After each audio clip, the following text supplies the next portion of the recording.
Welcome, world, to Everybody Struggles. We got a dope, super dope guest. It's my guy, Manny B, aka Mandela. Thanks, buddy. Appreciate it. Nice little intro you gave me there just now. It's crazy because we've only known each other almost 2 years. Yeah, about 2 years. Damn. But it felt like 30. Yeah. Facts. So the cool thing about Manny is he's an artist, he's a painter, he raps, he does any type of music and engineering, beat making, all that. He's an actor, comedian, everything you can think of when it comes to artistry, that's what he is. And I want to make a big emphasis on that because he puts a lot of work and dedication into that. So I know a lot about you, and the things that you told me. The world doesn't know who Manny B is, so if you could tell the world who you are, where you're from, and what you're currently working on right now. Okay. Hey, world. I'm Manny B, Mandela, to be give you a little insight on where Manny B comes from. It's like an abbreviation of my real name, which is Mandela Brown. I am a third generation artist. So my parents met in art school at MICA, which is like 4 in the country in art schools. And my father's father was a visual artist as well. So it was kind of like inevitable that I would be doing like creative things or painting or whatever.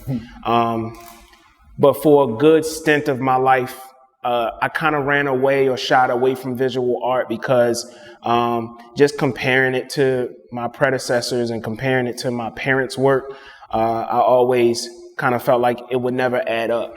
So I spent a great deal of my life doing music and acting, which are like my second and third, or my first and second passions.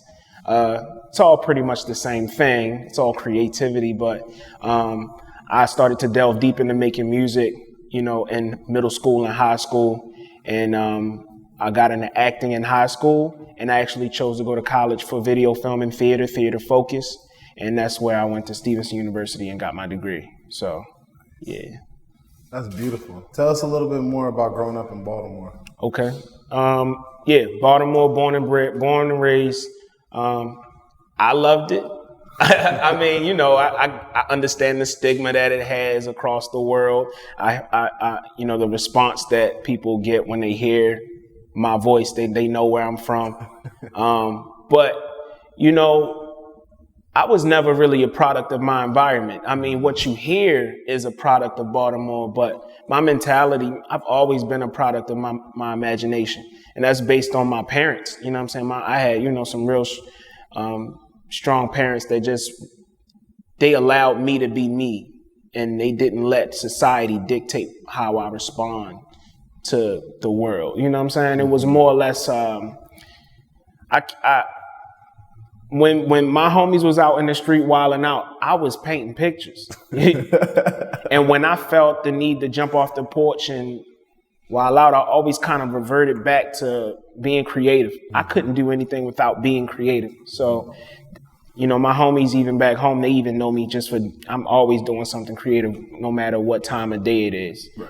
And because I have, this trifecta of talents, I stay busy. So whenever I'm not feeling like painting or I got something to say, I start rapping. And then when I'm not feeling like rapping and, we start improvising, I keep myself busy with my interests, you know what I'm saying? And then underlining all that is food, Food fuels. I forgot about that. Yeah. So my love and passion for food kind of like fuels all of my 3 main talents. So I keep myself busy in that regard, you know what I'm saying? But being from Baltimore, man, it taught me a lot, Baltimore is a weird place. The soil itself, man, and it's the weather's extreme. The people are extreme, but the people are genuine, you know what I mean? So if people don't like you, you gonna know, you know what I'm saying? And if people love you, you'll know. It's not a lot of, Yeah, everybody's shiesty all over the world, but generally speaking, Baltimore is a very genuine place. You know what I'm saying? So no, I get that. Baltimore is a beautiful place because my family grew up there, so I had it had a big impact on my life and seeing things for what it was, for being there and then being from California. So the next question I want to jump into is we're gonna go a little more depth into Mandela, but what's the hardest thing you've ever dealt with in your life? It's weird because I don't really look at my struggles like struggles because I've overcame them, I guess. So, but I would say tough times that I can recall was probably one, getting into college and graduating from college. A lot of people didn't look at my major as if it was a real major. You know what I'm saying? When really, I ain't getting no discount. I still had to pay the same amount of money, G. And then on top of that, my mom, she ain't the type to sign for loans. So, I spent my last 2 years or my last year in high school gearing up for college because I knew that when it comes to being backed financially, I was gonna have to look out for myself. You know what I'm saying? I couldn't depend on loans. So, by the grace of God, I ended up getting all the different grants and scholarships, and I ended up paying my way through college. So I don't have no debt. You know what I'm saying? I'm blessed and fortunate to not have to go through that. But that was probably one of the hardest things, just knowing that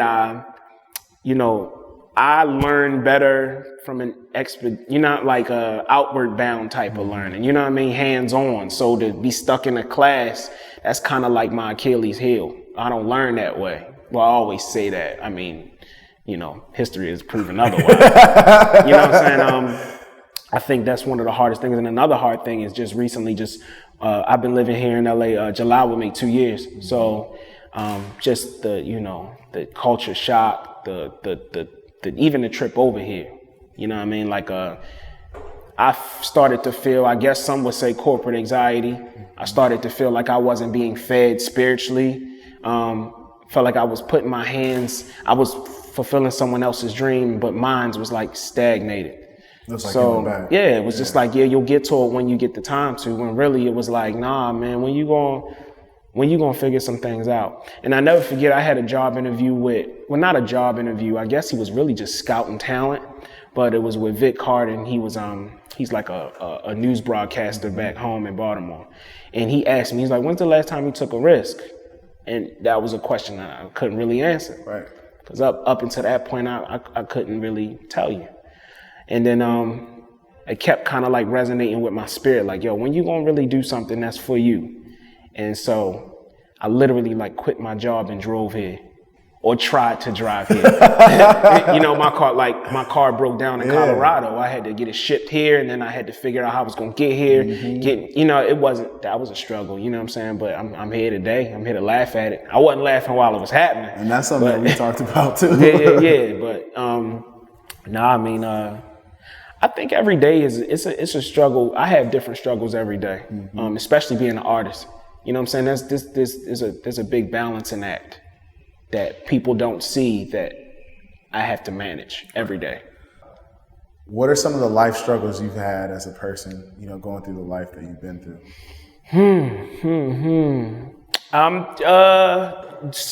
The traditional style of learning. School was difficult for me. First, I'm a class clown. So it's like, if it ain't funny, I ain't paying attention. I think we all struggle with the spiritual aspect, believing in God, you know what I mean? Knowing that I've questioned God a few times, you know what I'm saying? I think it's it's a relationship. I like to call my shit a healthy kind of depression. Everybody's supposed to have those moments, but I think I nurture myself well when it comes to those moments, you know what I'm saying? But just scholastically, I mean, a lot of people don't know this, but I needed to be in a class with 5 people at one point in time because I'm terrible at math, bro. So it was times where I needed to outsource for help with learning that shit to get me through high school. And then when I went to college and I'm taking those mandatory classes that ain't got shit to do with your major, bruh, that was like hell on wheels for me. And that's something that we all had to do. That's the crazy part. I definitely did a couple mini masters at Towson University trying to get up out of college, bro. But I made it, you know what I'm saying? Well, I went to Stevenson. When I went to Stevenson, it was predominantly white at the time. It was called Villa Julie, and I went there with 2 other students from my school. Those 2 students didn't make it through the first semester. My college-bound advisors told me, hey, we don't know if this is going to be a good fit for you. We don't think you're going to make it through this program. we think you should just give it your best. They literally said that. And I didn't go to college for me. I went to college to kind of like make my family proud. That's what I did. So I just kind of wrote it out. And when I ran out of funds to pay for tuition, I kept my ass in financial aid office every day. They knew me on a first name basis. I was like, yo, y'all got anything for me? Y'all got anything I could sign up for? Y'all got anything I could, you know what I mean? Because it's real. That was my first example of getting the job done, no matter what you needed to do to get it done. And there was moments where I felt like I was gonna flunk out, but I didn't. I was just persistent. I just made sure I stayed on it. So, you know, my college experience was a great experience in that regard. Now, it's some other aspects of it that I ain't too happy with. You know what I mean? Like, you know, as soon as I graduated, I had to file. I'm working at Walmart. You know what I'm saying? Like that type of stuff bothers me, or you know what I mean? Right, because you think you're supposed to be at a certain level, a certain plateau. You think so, and then you realize you're further behind than ahead. You know what I'm saying? But ultimately, it was a great experience. And I mean, I would want my kids to go to college, but I want them to take a trade too, so they can at least know they go to something. You know what I'm saying? But I think times have changed, so you know the need for college has changed. You know what I'm saying? It's kind of going back to where it was before. Yeah. So what did you do, you know, to overcome that obstacle, that challenge? I just kept fighting, bro. And literally blood, sweat, and tears into getting that done, because I knew that I don't feel like my mind was built for school. You know what I mean? I knew that in high school. I was surprised when my father was like, so you gonna go to college? I'm like, bro, you know what we went through getting me through high school? But he was like, bro, can you give me 4 years? That's it. And I was like, I can try, you know what I mean? But then I started to fall in love with college life. You know what I'm saying? The people, you know what I'm saying? That's a wild time. So yeah.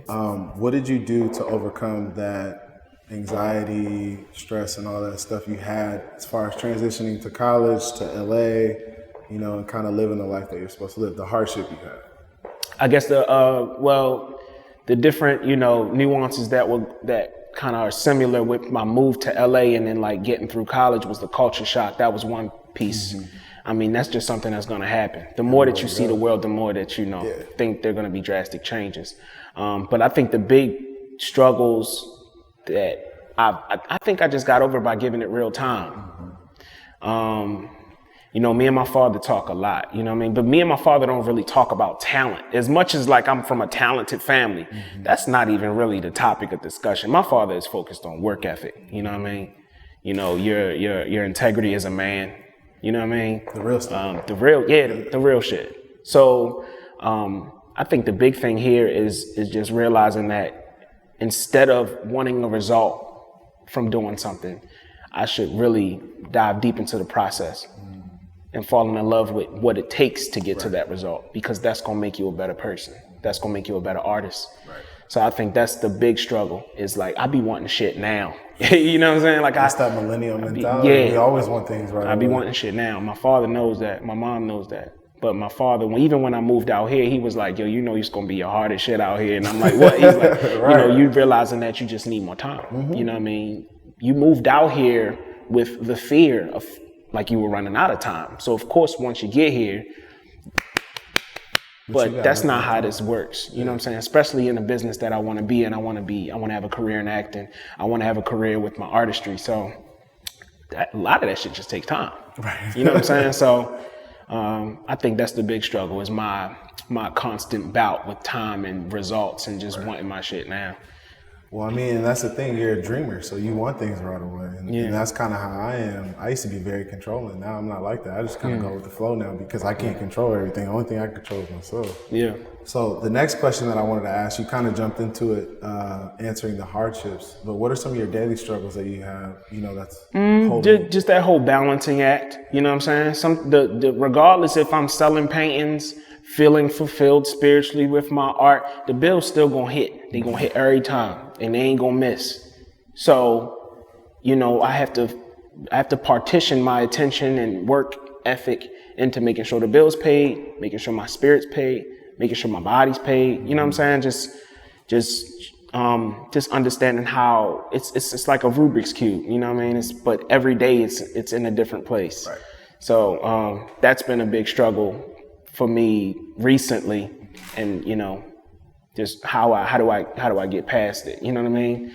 But ultimately, I personally just feel like life is about learning and not knowing. You know what I mean? So like, if I knew everything, then what's the point of me even being here? So you're just sitting around getting bored because everybody else don't know everything. That's big facts. And I'm not the type of person to gloat or be self-obsessed with how right I am. I'm the first person to tell you when I don't know some shit. You know what I'm saying? You do it to me. You be like, nah, bro. Yeah. I'll be like, damn, I mean, he's right. But and that's the thing. Nobody wants to take criticism. Nobody wants to hear none of that. So it's very hard. Like when you sit there, we didn't have too many conversations where I sat there and like, damn, like Manny's right. I'm trying to look away. Like, I don't want him to be right. Yeah. When you know you don't know shit, you know shit. you gain it back. You gain it all back. And I ain't gonna sit and try to fake the funk most of the time. I mean, shit, But yeah, and being an artist is weird because you're so much is expected of you. You know what I'm saying? But it's seldom talked about. You know what I'm saying? I have to be a functional human being, but then I have to be an artist too. Now, if I'm only being a functional human being, that artist shit could dissipate. It dies away. But if I focus on being an artist, I could be in trouble too, because regular human being shit has to happen as well. So the balance, finding balance. So what are you doing to overcome that or get through that? Praying more. Meditating more, you know what I'm saying? Finding peace within myself. Understanding when I'm depressed, when I'm down. Being my own therapist. Because I think a lot of the answers are within me. You know what I'm saying? It's hard to really, I get sick of asking people questions. Because I know at that point I could be asking myself those questions. So I just feel like the pieces inside, I just gotta find it, you know what I mean? And that's weird out here because I'm 2,700 miles away from home. Right. And I haven't been home since I moved out here. Yeah. And it's like that's something we've been talking about too. Yeah. I think the big key is to just find that peace, because everything that's going to happen is going to happen. But me personally, I want to know that my demeanor was in check the whole time. Because if not, I'm gonna feel kind of sour knowing that I fumbled the ball in that regard. You know what I mean? Right. That's the one thing that I can control. So, yeah. Man, I know how that college shit is. So I definitely understand and I get it, because it becomes like a social structure. Like you start learning how to live that way, going to class, Facts. Having fun, trying to separate fun from class. And, it's a beautiful disaster. Yeah. Yeah, but I will say this, like, I respect the art form of acting enough to go to college for acting. I could have went to college for art, but my parents are artists, and my grandfather was all of that shit I need to learn. I call them and get the answers. So it was like, I wanted to go for something. And again, I had that rebellious thing of how I ran away from doing visual art for so long. And then now I'm sitting here doing pictures in my room, I'm right back where I began. I can't wait for you to finish that one you went on. Yeah, facts. And I can't wait either. That's the one thing about painting that I've always wanted my results immediately, and painting is the one thing you cannot rush. It shows. That's probably another reason why I shied away from doing art, is because art is literally a visual representation of where I am in that space at that moment. So I've always kind of shied away from how transparent my art was. When I wasn't working on, planning or being detailed or being a better person, you can see that in my work. And now you start to see this improvement, this focus on certain detail, this leap of faith in trying new mediums. So I think now was no better time than ever to go back to trying to do art. You know what I mean? The one thing that my parents always looked like, is he going to be an artist? Right. You know what I'm saying? End up jumping right back into it. That's beautiful. So based off of all the things that you've been through in your life to where you are now, how's your outcome on life now? It's definitely positive. I had some dark moments prior to me moving here. because I felt like my talents wasn't getting me anywhere, or I wasn't moving in my purpose, so to speak. And it sounds so cliche when them bills hitting and you like, man, fuck moving in your purpose. You got to pay your bills. But at the end of the day, I don't know. I just felt like I'm more spiritually stable now than before, because I did a lot of questioning things when I was, in my rut. But I think I definitely have a better outlook on life. And I think I'm moving more in my purpose now, so I got better advice for folks. I'm not such bad company now. You know what I mean? So the next question is, what's your ultimate goal in life? My ultimate goal in life is to figure out what kind of an artist I am. My paintings could get better. My paintings could get worse. My music could do the same thing. My acting could do the same thing. But I realized that there's not a lot of people talking about the ones that have the multitude of talents and how they're balancing all three. And my ultimate goal in life is to be a perfect example of, oh, yeah, Manny did that shit. Manny B does that shit. He does all three. Like in my most creative element, I have my microphone set up. I got 3 canvases on the ground, and I'm literally jumping back and forth from writing bars and splashing paint. That's probably the best I can get it to right now. I'd like to do that daily. I think for so much of my life, I focused on being inspired and getting the work done. When if you only focus on being inspired, you ain't gonna get shit done, bro. Like, so I'd like to do it almost as like I breathe. You know what I mean? You don't have, like your eyes are closed and it's just facts. You know what I'm saying? Like Matrix type shit, man. You just know it. You don't wake up like, I don't feel like breathing today. You know what I'm saying? You just breathe. You just do it. I want to do my art like that. I want to get to that point. And I think that takes a lot of, learning lessons and, taking those leaps of faith and not being so caught up in how critical your work is and just being creative. That takes time though. So my last, final, and favorite question is, if you were to give someone advice that looks like you or that has been through the same experiences as you, what would you tell them? I would tell them a bunch of shit. They gonna hate me. I mean, the first thing I'm gonna tell them is, you fail to plan, you plan to fail. I've always been a crappy planner, and that's something that I wish I was better at. You can continue. I would also like to tell them, stop being so hard on yourself. You're making it a worse trip. You know what I'm saying? Just take it light. I would tell them that they're doing great. I mean, they could do better, but they doing great. That's beautiful, man. Well, I appreciate you taking the time to sit down with me. It was a long time coming. Follow Manny B on social media for the music, the art, the acting. You'll probably see him on some of the screens, some of the shows, movies too. But if you have any questions, comments, leave them below. Follow out for the next episode. Thanks again. I just want you to know